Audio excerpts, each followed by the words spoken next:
प्यारे बच्चों, हिंदी की कक्षा में आप सभी प्यारे बच्चों का स्वागत है। आज हम लक्ष्य हिंदी पाठमाला कक्षा छठी का पाठ 10 ए रोबो पढ़ने जा रहे हैं।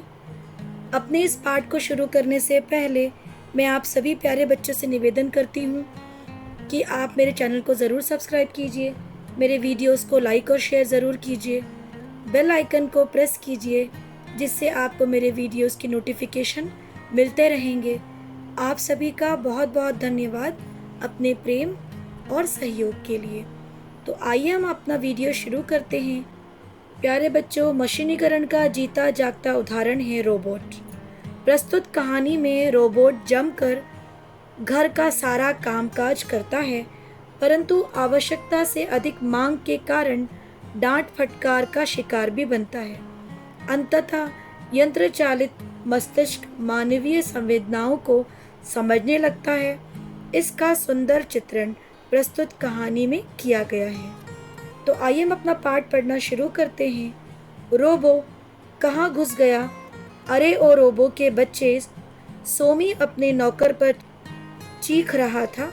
वैसे सोमी का नाम तो है सोमीश, लेकिन प्यार से सभी उसे सोमी कहते हैं। रोबो सोमी के नौकर का नाम है। रोबो यानी रोबोट, सचमुच का रोबोट। लोहे का बना है पर है एकदम आदमी जैसा। आदमी की तरह चलता है, आदमी की तरह सुनता है और आदमी की तरह सारे काम करता है। आदमी की तरह समझता और बोलता भी है।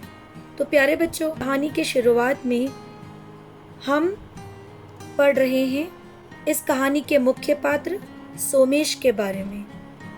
सोमेश को घर में सोमी के नाम से बुलाया जाता है और उसका एक रोबोट है जिसे वो रोबो कहकर बुलाता है, और रोबो सोमी के नौकर का नाम है। वह उस रोबो को अपना नौकर समझता है। रोबो तो लोहे का बना है बच्चों, एकदम आदमी की तरह दिखता है, चलता भी आदमियों की तरह, सुनता भी है और सारे काम भी कर लेता है।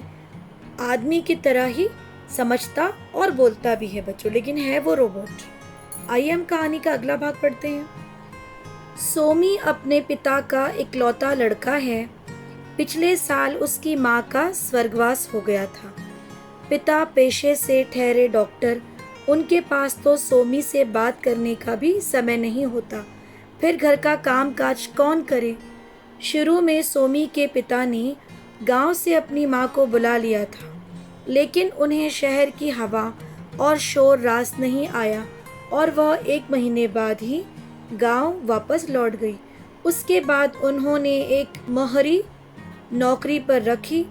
वह खाना बनाने से लेकर झाड़ू पोंछा तक का सारा काम करती थी, लेकिन एक दिन वह मौका पाकर घर का तमाम कीमती सामान लेकर रफू चक्कर हो गई।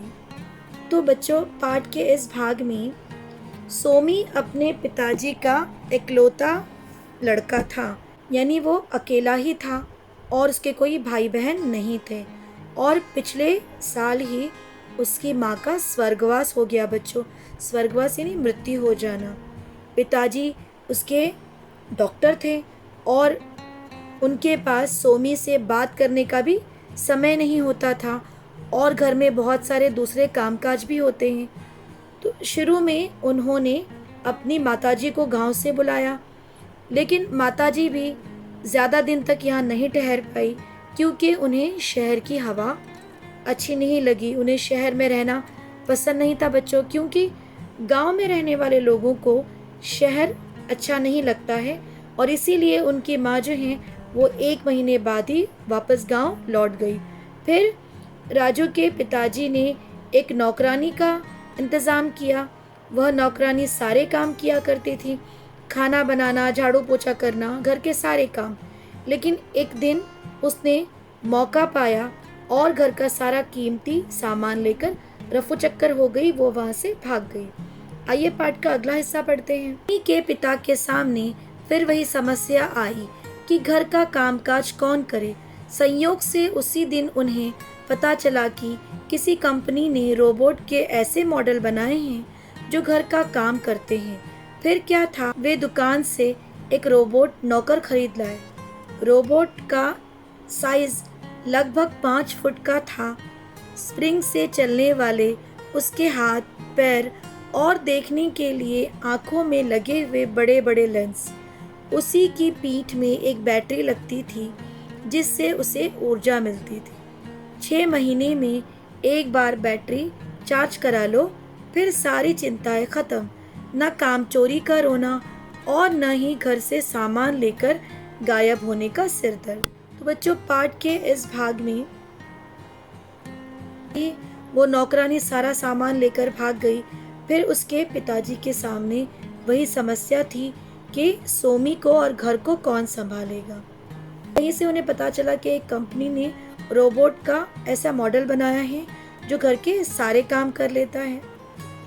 तो वे दुकान से एक रोबोट खरीद कर लाए।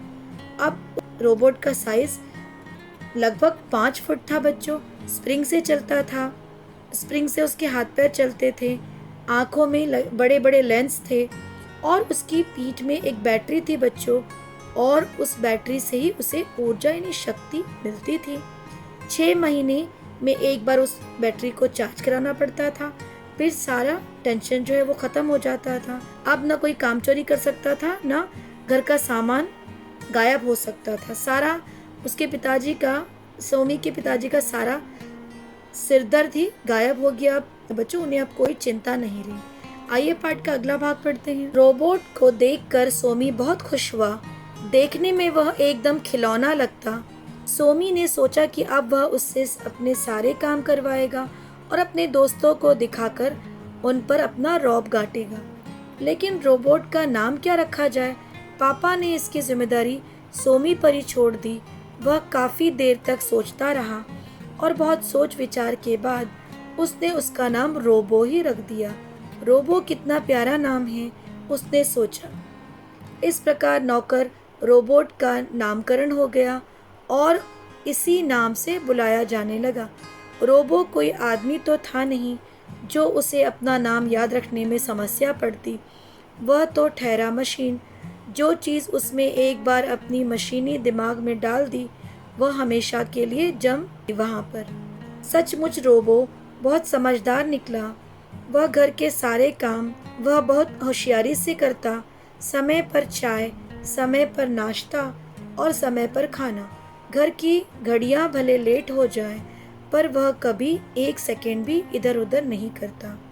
पाठ के इस भाग में सोमी उस रोबोट को पाकर बहुत खुश था। खिलौने की तरह ही दिखाई देता था और सोमी ने सोच लिया था कि वह अपना सारा काम इस रोबोट से ही करवाएगा और अपने दोस्तों पर जो है अपना रौब भी गाटेगा, उन्हें अपना रौब दिखाएगा।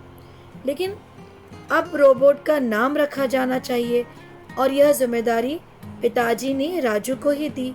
बहुत सोच विचार के बाद उसने उस रोबोट का नाम रखा रोबो, और उसे यह नाम बहुत पसंद भी आया।